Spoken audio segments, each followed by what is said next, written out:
Hi guys! Magandarang umaga! Welcome back po dito sa Gandara SRU channel for Showbiz Update. Andito na naman nga po akong muli nagbabalik ang nagmamaganda ninyong kachismosang kimpawala na pong iba si Gandara upang magatid sa inyo ng latest update and fresh happenings patungkol po kina Kim Chiu and Paolo Avellino. O, sino po ang masaya ngayon? Na muli pong may balita tungkol sa Kim Pao and syempre sa mga bakas. Lalo na ang bakas ni Kim Chiu.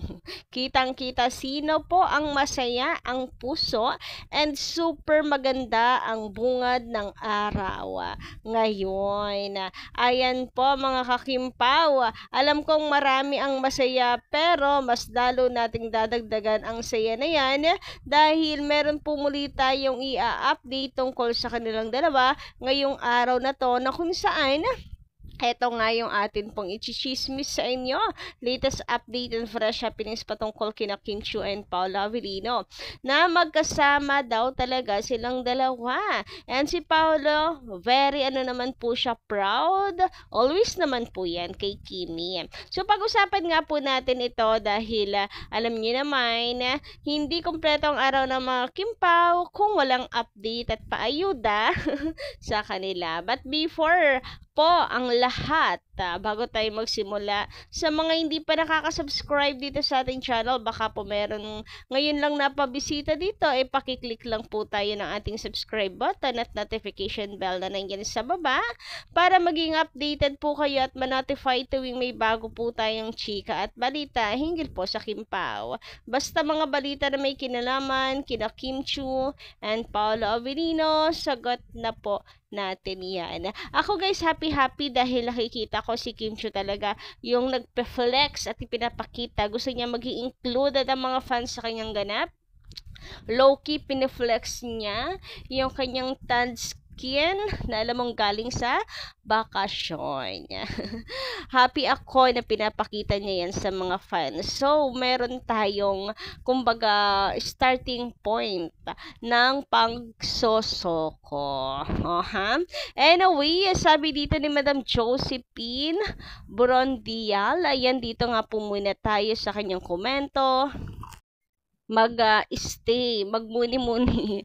Madam Josephine, good morning. Sabi niya dito, si Paulo lang ang nakakaalam kung gusto niyang pakasalan. Si Kim, kasal na agad ang pinag-uusapan ng mga fans. Ato'y bagong lang comment lang po ito ng ating mga kakimpaw. Pero kasal agad talaga ang nasa isip nila. Grabihan ngayon, excited lang ang peg. Di ba sabi niya magsisettle down siya kapag buong-buo na ang pagkatao niya? Kaya dapat yung puso at isip niya ay ready na talaga para walang pagsisisi sa huli. Kasi nga, sacred po ang kasal. Talagang dapat buong-buo. Biruin mo sa Diyos ka haharap at mangangako. Kaya dapat, dapat talagang buong-buo ka talaga. And I agree with Pau. Dapat ganun talaga. Hindi dapat basta-basta lang. I don't want naman, syempre, umasa at mapunta lang sa wala lahat.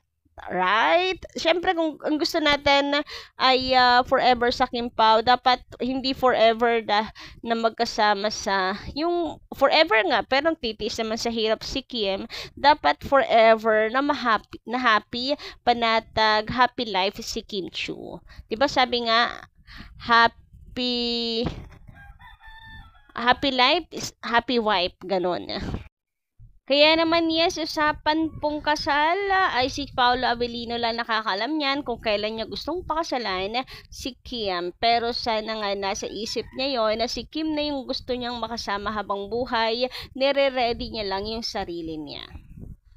Anyway, sabi pa dito, nasa na nga tayo?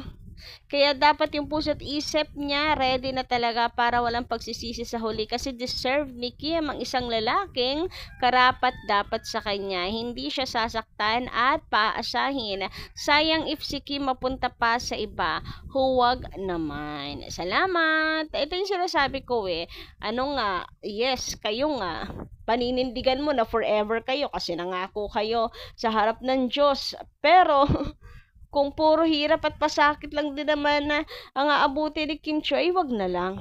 'Di ba? Mas maganda yung forever na happy. Happy yung tahanan niyo, happy ka na basta maganda yung household. Hindi tawag dito. Hindi po magulo. Hindi ko ma-construct yung words ko pero I know naman na nagigets niyo ako. Samantala, dako naman tayo dito sa komento ni Madam Mercoles Norma. Madam Norma, good morning. Shoutout sa inyo. Sabi niya, sana pakasalan na niya para mas masaya. Welding. Ay, anong welding? Este wedding bells are ringing sa next. Bagay na bagay ang Kim Pao.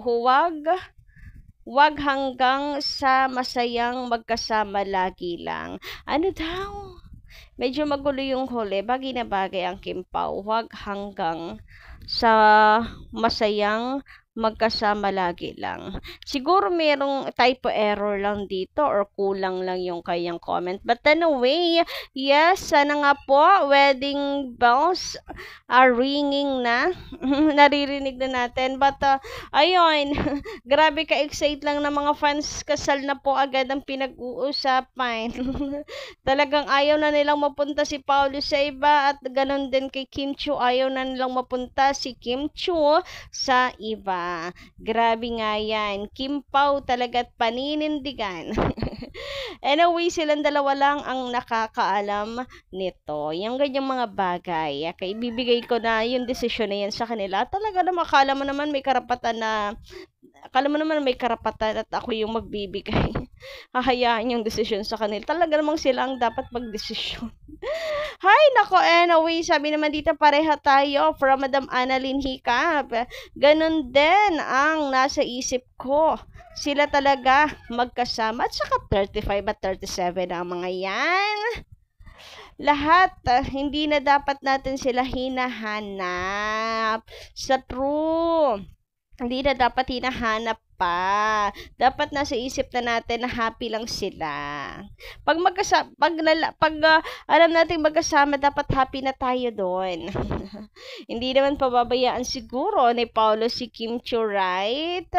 So, wish ko na lang always yung kaligtasan nilang dalawa saan man sila pumupunta sa araw-araw sa work, sa workout, etc. etc. Anyway, ayun, they are matured. Hindi na bantayin, kumbaga. And mabubuti naman silang tao. Anyway, dako naman tayo dito sa ganap ng Kim Pao. Confirm nga daw po na magkasama sila Kim and Paolo. Meron ditong picture na inilalabas kung sila Kim and Paolo daw to. Napakalinaw. Pero parang na po ito, parang throwback picture po ito sa sobrang pagkamis sa ata ng mga fans. Ayan, at nakakapanghalungkat. But, malakas po ang kutob ng marami. Confirm na magkasama talaga silang dalawa. And, marami na ring nagchichika tungkol dito. Totoo daw talagang magkasama sila Kim and Paolo. And ako, ayoko nang mag-ungkat pa, alamin pa lahat ng detalye. Basta malamin kong magkasama na silang dalawa, enough na yon sa akin. Happy na yung puso ko. Kumbaga, kumpleto na yung ayudas for me. Bonus na lang talaga kung details by details yung ating mahagilap na balita na ayuda, pero yung masabi lang na silang dalawa ay talagang magkasama, ay happy na ako, buong-buo na ako, kumbaga. And si Paolo Avellino naman, lagi naman po yung proud kay Kim Chiu. So, sa mga naghahanap ng ano po kay Paolo, ganto ganyan. We all know naman, proud naman talaga si Paolo kay Kimi. It's just that si Kim lang talaga yung pumipigil po sa kanya. Si Kim lang talaga yung pumopreno sa kanya. So, kung usapang proud lang naman, proud talaga si Paolo kay Kim.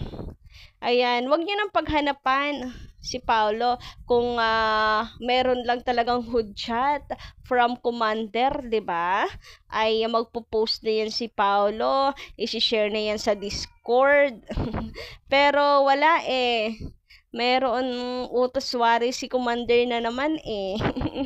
Sabi nga eh, no, alam nyo, ngayon yung kanyang priorities ay maghinay-hinay. Huwag magpadalos-dalos. Nabasa nyo ba yun? Parang sa hashtag AskPau, ano yung priorities niya? Yun yung maghinay-hinay. And I think dahil nga yan sa si Kim Chiu, lagi siyang pinipreno, pinagbabawalan, pinipigilan rather, hindi pinagbabawalan, pinipigilan lang. So, siguro kasi padalos-dalos lagi si Pau, kaya priority daw niya ngayon ang wag magpadalos-dalos. So, ngayon kung naghahanap kayo, antayin nyo. Pag mayroon na pong hudyat, signal from Commander, hindi niya na mapipigilan yan si Pau. Kaya ako, waiting ako na same silang maging ready na. Si Pau ready, but si Kim Chiu I think hindi pa. So, nag-iintay ako na both ready na silang dalawa para happy ang lahat. So, yun lang po ang ating update. Yun lang po yung nasagap nating balita for now. And dito lang muna aking update. Malay nyo, sa susunod, meron po ulit akong paayuda at mahagilap na chismis. Kaya, antabay lang po tayo. And kita-kits tayo sa susunod pa.